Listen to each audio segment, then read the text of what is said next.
guys, what is up? Welcome back to my channel. If you guys are new here, my name is Valerie Keim.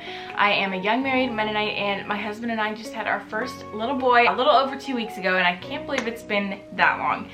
But it feels like it's been forever since I've filmed a YouTube video. I wanted to film the birth story. I wanted to film it last week already, but I just didn't get around to it. I ended up just not really feeling up to it, so I didn't do it. But I'm gonna do it this week for you guys. We'll see how it goes, and I got my little guy laying right here beside me, and I'm probably going to introduce him to you at the end of the video because he's going to be hungry in about 45 minutes, and I wanted to wait to kind of wake him up until it's closer to time to eat. So you'll definitely get to meet him at the end of the video. I'm just sitting here on my bed. I'm in my PJs, and like I've been every day. Well, this is not a PJ shirt, but I've worn pajama pants every single day almost. Yeah, I have. I am excited to be sharing with you guys my birth story today. It is something that is very dear to my heart. I look back on it with such good memories. We had such a wonderful experience. So it's something that I seriously love talking about. If you are not interested in anything related to birth, don't watch this video. If you're a guy, you probably will not want to be watching this video, and if you are watching it, I suggest leave. We're not gonna be talking anything too crazy and gory though, so it should be okay. And I'm literally just trying to think, how do I even start with a story like this? It's, yeah, something that I don't even know where to start. I took notes on everything on my phone, even while I was in labor a little bit. Well, no, not while I was in labor, but at the hospital, I wrote down everything and tried, because I was like, I want to be able to look back on this and know, like, oh, that's what happened at this time. That's really fun to know. And plus I had my birth story that I wanted to put on YouTube. I had that in mind, and I was like, I want to be able to have my facts straight. I pulled out the old tripod today, blew the dust off of it, literally. It was so dusty. All right, I guess let's just get right into it.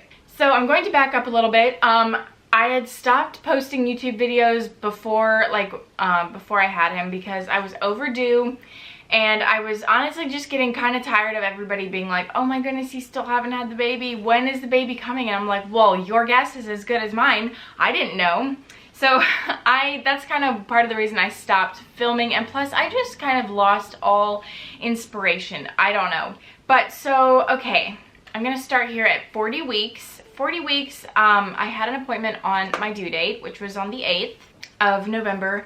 I had an appointment, and I went in, and she checked me, and I was only 1 centimeter dilated, and I was 50% effaced. And at that point, I kind of was like, I wasn't really expecting to be that far along, because I just didn't feel like I was. I don't know if you can hear him grunting or not, but he's a very loud sleeper, which is not very nice for us. He grunts quite a bit.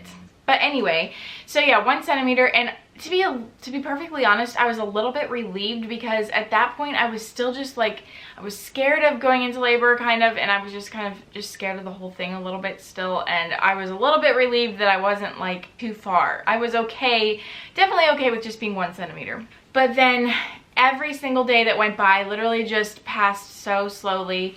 It felt like it just felt like years. And then again on 41 weeks, a week after my due date, I went in again, and she checked me, and I was only 1.5 centimeters dilated, and I was 60% effaced. She's like, you know what, dilation doesn't mean anything. I mean, it means something, but she's like, it just doesn't tell you when you're gonna go into labor. It could really go either way. So I tried to just not let it bother me that, you know, my body's not even progressing. My body probably doesn't even know how to go into labor, is what I always was thinking to myself. And a couple times the thought crossed my mind of, what if I just never have the baby? What if he just doesn't? And I knew that was such a stupid thought, but it's honestly I don't know if you're just in a crazier mindset, but it's just sometimes something you think about. I was literally like, I might not have the baby. So my midwife didn't necessarily feel comfortable with me going over 2 weeks overdue, and I personally didn't really either. So my husband and I decided, okay, we're gonna schedule an induction for the 19th, Friday the 19th, and surely I'll go into labor before then. So we had it scheduled, nothing was happening, nothing happened. Every day went by and literally nothing. I just knew that there wasn't any progress. I could just tell that there wasn't. And so the due date obviously came and went, and we were quickly approaching our induction date, and the only reason that I was okay with doing an induction was because she does not use Pitocin to induce me. And I knew that like Pitocin contractions can be so much worse than regular contractions, which I don't know. My mom was like, I had Pitocin and I never noticed a difference. She's like, but I also didn't know to be scared of it. And I think that that's kind of something that we struggle with nowadays. We know too much. And so if I just wouldn't have known to be afraid of Pitocin, I probably would have been fine. Anyway, they use Cytotec to induce me. They call it a gentle induction. And they're extremely, my hospital is a very small hospital, and my midwife and the hospital in general is super natural minded. And I absolutely loved them because she had a really good balance between wanting to go as natural as possible, but also like there is a time and place for interventions. And that's kind of where I was too. So I felt like she was a really great fit for me. So anyway, my induction came and we actually went in for the induction. For whatever reason, our hospital charges midnight to midnight instead of just for the time you're there, which is really stupid. So we had to go in at midnight on Friday morning, the 19th of November, which is just not fun because then you already kind of lose a night of sleep before you go into labor, and it's just not a great idea. Besides that, everything, I can't complain about anything. So when we got there, she checked me and I was still only at a 1-2 centimeters dilated and nothing was really happening that I knew of. But then she was like, are you feeling the contractions you're having? And I was like, no, it's just Braxton Hicks. And she's like, those are contractions. She's like, they're every 4 minutes apart and they're showing up on the monitor. And I was like, hey, at least something's happening. I'm not in any pain and something is happening at least. But she said I definitely was having contractions and I just did not know it. They felt exactly like my Braxton Hicks. So we got there at midnight, and then around 1 o'clock in the morning is when everything was fully done. I was checked in and they had given me the first dose of Cytotec. They give 4 doses total every 4 hours. And she said some women go into labor with the first dose, some women it's the 4th dose. It just, yeah, you never know. And she said try to get some sleep. So we just laid in the hospital. It was extremely hard to sleep. I mean, Chip fell asleep. I think men can just fall asleep no matter what, but I was way too nervous to fall asleep. I mean, I did sleep a little bit, but it was not easy. And then, okay, I gotta look at my notes. Okay, my second dose of Cytotec was around 5:30. Yeah, nothing happened after the first dose. My second dose was at 5:30 in the morning. And nothing happened. She's like, why don't you order some breakfast as long as you feel good? Make sure to order lunch and breakfast and stuff because you're gonna need some strength and energy for later. So we ordered breakfast around, I think it was around 8 in the morning. And had a breakfast, you know, just kind of chatted and tried to sleep some more and nothing happened. And then they gave the third dose of Cytotec and that was around 9:30. And she decided, they checked me again and I was still only at a 1/2. Nothing was happening. I still wasn't having any pain. I was still having some Braxton Hicks, but no pain whatsoever and still at a 1/2.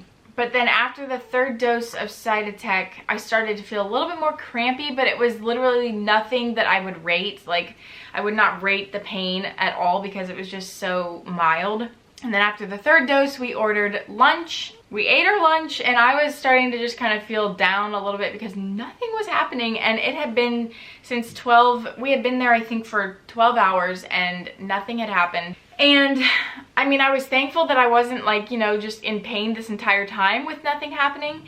But at the same time, I was like, why isn't anything happening? And I was like, what happens if they give me the 4th dose and I just don't go into labor? They gave me the 4th dose of Cytotec at 1:30 after we had had lunch. And I was 2 centimeters and I was 80% effaced. So, I mean, effacement was happening, but I was looking more for dilation, which is just, I guess, I don't know. And she's like, okay, after the 4th dose, I asked her, I was like, what do I do? Nothing's happening. She's like, we're gonna give you a bunch of like exercises you can try. We're gonna give you the birth ball. You can bounce on the ball and see what happens. And so we walked the halls. She gave me exercises and stretches that I can do, and I did all of that. We walked the halls and it got so monotonous, so boring, and I bounced on the ball and nothing happened. And I think it was around 3 o'clock when I started using the birth ball. I started bouncing on the birth ball, and then we went on a long walk down the hallways, and then we came back in and I got on the ball again, was just bouncing on the ball, and Chip and I were just talking, and I think we were actually laughing about something. We were just chatting. It was a good time. And all of a sudden I'm bouncing on the ball and all of a sudden my water broke. it was the craziest feeling. Nothing hurt. It just felt like this huge pop inside of me, and there was just water everywhere. It was kind of that crazy, a little bit of like that movie moment that they're always like, oh my word, my water broke. And yeah, it was just, and Chip didn't believe me. He believed me, but he was really doubtful and skeptical that it actually did, because it had been so long of nothing happening. And so that was at 4:40, my water broke, and I was so excited. I was like, oh my goodness, my water just broke, something's going on. We called the nurse in, and she comes in and she's like, Valerie, you better not be pulling my leg. Everyone was just a little bit doubtful that I knew what I was talking about, I guess. After, like, literally immediately after my water broke, so that was at 4:40, immediately after that, my contractions started. I would probably have rated them maybe a 2 or 3, something like that. They were not bad, but they were quickly becoming worse, and I could talk through them, but I had to really change my demeanor when I was having one, because I just couldn't function quite normally anymore. And I had to ask Chip afterwards, because I literally, throughout my whole labor, I had no sense of time. I didn't look at the clock once. I had no idea how long my contractions were lasting. I didn't know how close they were. I didn't know how long it had been since labor started or anything like that. I look back on it and it's just kind of a blur. But I asked Chip, like, how far apart were my contractions and, you know, all that stuff. He had looked on the monitors and stuff, and he says they were about 2.5 minutes apart, and they were lasting approximately a minute to a minute and a half.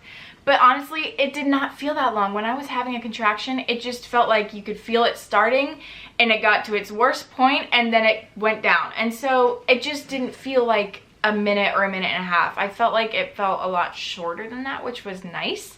But so that's kind of the time, a little bit, how they were happening. And that was interesting to look back on and know, because I just had no idea when I was in labor.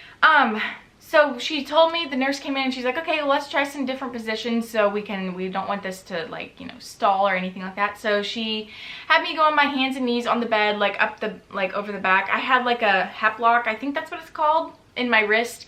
It's not an IV, but it's just a little plastic thing they insert in your wrist. That way, in case you need a quick IV during labor, they don't have to be poking you. They can just quick put it in.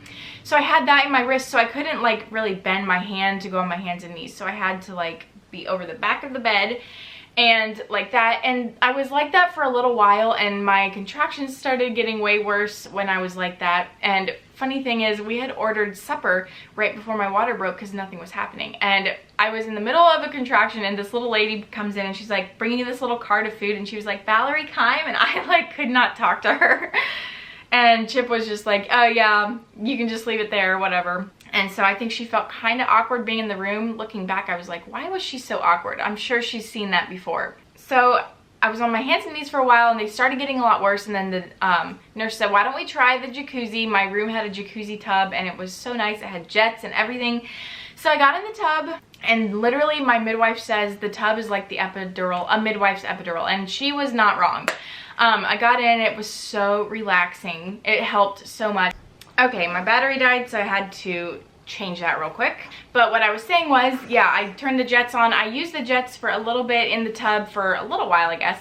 All of a sudden, as my contractions got worse, I just could not use the jets. Like, and I did not want to be massaged or like, you know, I always thought I'd want my back rubbed or anything like that. I just couldn't handle that. For some reason, for me, it just made everything feel way more intense. So we turned the jets off. I told Chip, don't massage my back, don't do anything anymore. I just couldn't take it. So, and it wasn't like I was mad or anything. Honestly, I felt like I had a pretty clear mind through most of it, through most of the labor and stuff. And Chip told me, he's like, I'm not offended. You had to just tell me what you need. So that was something that kind of surprised me that I didn't want. So I was in the tub, and I actually went through transition in the tub, and at this point, they were pretty intense. I definitely could not talk through them or anything like that. I had to really concentrate. But the thing is, it hadn't been long since I was in labor, and I was just thinking to myself, this is the first labor, this is going to take a long time. So I was only rating my contractions at probably a 7, because I was like, they're gonna get much worse, I just know they will. And funny thing is, they never did, because I didn't realize I was way farther along than what I thought. I went through transition in the tub, and I still was only rating them probably 7, maybe an 8, just because I was like, I don't want to overrate them because I know they're going to get worse. Just because I didn't think I was progressing as fast as what I was. So I started to feel really pushy when I was in the tub, and I told the nurse. He checked me and I was only at a 4. And you know what? I'm not even sure what time it was when she checked me. But anyway, she checked me and I was at a 4, and she was like, you know what? She's like, you're moving really fast. And I was thinking, are you kidding me? I feel like I have to push and I'm only at a stinking 4. I was like, this is not going fast. Didn't necessarily feel long, but I was like, this is gonna take a while yet. And there were a couple times where I noticed that I had a longer break in between my contractions, and every time I did, the next one came and it was like way worse. It's almost like I could just tell something just moved even faster. And every time I had a longer break, I was like, oh, this is nice, but I just know it's going to come back even worse. And every time, without fail, they were always so much worse whenever I had a longer break. I'm pretty sure that was just things were moving a lot faster than what I knew they were. I was in the tub for maybe 10-15 more minutes, and I just still felt really pushy. So she was like, okay, why don't we get out of the tub? I think it'll help, you know, move things along. We'll get out of the tub, go back to the bed. I did not want to get out of that tub because I was like, I knew that I couldn't walk through a contraction. I knew it was going to be awful.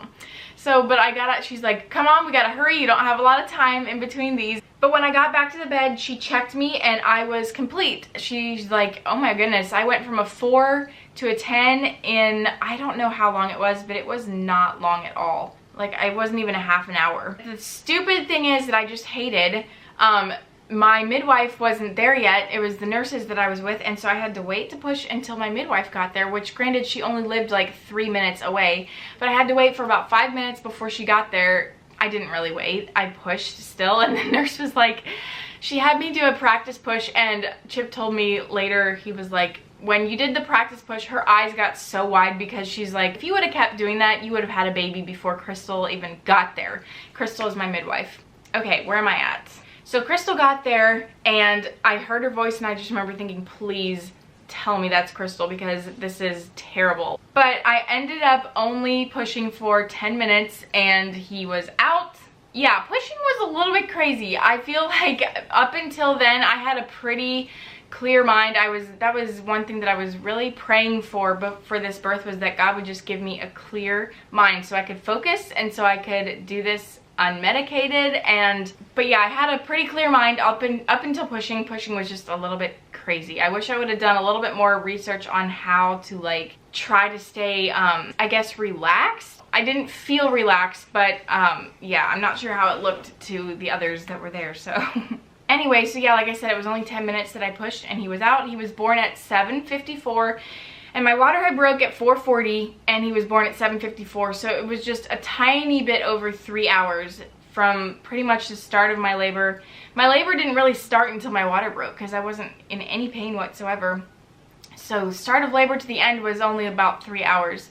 And so that was absolutely incredible. I had prayed and prayed and prayed for a fast birth, and I just could not believe how many of my prayers were answered in this, and I feel very undeserving just because I wasted so much time in my pregnancy worrying about how it would go. And obviously it's normal to feel that way, but I just feel like God really heard every single one of my prayers. And even if he hadn't, what? Of course he hears my prayers. But even if things hadn't gone the way that I prayed for or hoped for, it would still be, that's still my birth story, and God was still right there. So after he was born, I had the golden hour. They did delayed cord cutting. He was just on my chest for about an hour, and I did tear a little bit. I had a 1st-degree tear, but I don't want to make anybody too lightheaded, so I won't say too much. But it was only a 1st-degree tear, but because of where it was, it just made it a lot more painful. It made the recovery more painful than, yeah, it would have, I guess, had to be. But I was just so thankful. Like, everything went so fast that I honestly didn't even have time to think about getting an epidural or anything like that. I didn't have any pain meds just because it just went too fast. Nothing, like, it never even really crossed my mind. At one time, I was like, what if I should get the epidural? But I never really felt like I was suffering. So, wow, this lighting is a little bit funky here. The sun's really coming out, which is beautiful. But yeah, I look back on the birth and I honestly have such fond memories of it. Even when Chip and I talk about it, we look back at being at the hospital and we honestly look back at it as being a really good time. Even the birth itself, like I didn't feel like I was you know, suffering, like I said, which was, I just feel like a blessing from God, because normally I don't have a very high pain tolerance, which is crazy. I just feel like you have to go into birth with an entirely different mindset. It's a whole different scale of pain that you've never had before, and you just go into it knowing that it's gonna be different. Like, it's just the way it is. I look back on it and just hold it really close to my heart. It just is something that I love to think of. I literally think about it every day. I love thinking about it, I love talking about it, and yeah, I just couldn't believe that it went so fast. A couple things that I had prayed for, like I said, I prayed for a clear mind, and I also prayed that if I tore, it would be minimal, and it was very minimal. I know it could have been so much worse than what it was. Something that I just really had to focus on was the verse 2 Timothy 1:7. For God hath not given us the spirit of fear, but of power and of love and of a sound mind. Because God gave me power to have the baby. He gave me love for my baby, because sometimes it sounds weird, but sometimes you worry, sometimes like, will I feel that instant love with my baby? I worried about that a little bit. I was like, will I feel that instant love connection with my baby? And I did for the most part, but it was also something that came later on too. But I was like, God gave me, he already gave me love for the baby, and he gave me a sound mind to be able to focus and get through the contractions, because I had been talking to a friend earlier, and she said that was something she prayed for, was a sound mind. She's like, I feel like if I have a sound mind, I can handle it, or a clear mind, I can handle the pain. And it's so true. I just prayed and prayed and prayed for that, and I really feel like God granted that to me. Chip and I are just forever grateful at the way God answered our prayers, and we're just so thankful that it was not in any way a traumatic experience for us. And I know that it's so different for a lot of people, and a lot of women and their families, they have that traumatic experience, and my heart really goes out to them, because I just can't imagine how that would be. But it's definitely, I definitely had a positive induction story. So if you're worried if you're out there pregnant or about to have your baby and you're getting induced, you don't have to be scared of it. I mean, that's the other thing. I was nervous, more nervous than scared, but try not to go into it feeling afraid, because when you are scared and you tense up, that makes everything, your pain, literally 10 times worse. I had to just tell myself to relax every part of my body. Something I thought to myself while I was in labor was like, this is not gonna last forever. It's only for a little bit, and I feel fine everywhere else. I just had to, you know, really focus on relaxing and thinking about those things. So that is my birth story. I'm trying to think if there's anything I missed, and I feel like this video has gotten so long, so I apologize, and I still want to let you meet the baby here. And I heard him mess his diaper, so I'm going to have to go change his diaper. The sun is so bright, isn't it? Oh my goodness. Pull you up a little closer. So this is little Mateo Lee Keim, born November 19th. He is a little over 2 weeks old right now, and he's trying to wake up, and it's so hard, isn't it? We always laugh because his little tongue just doesn't quite fit in his mouth, and it's the cutest thing. He always got his tongue sticking out. If you don't follow me on Instagram, I announced his birth over there and his name and all of that stuff. His name is pronounced Mateo.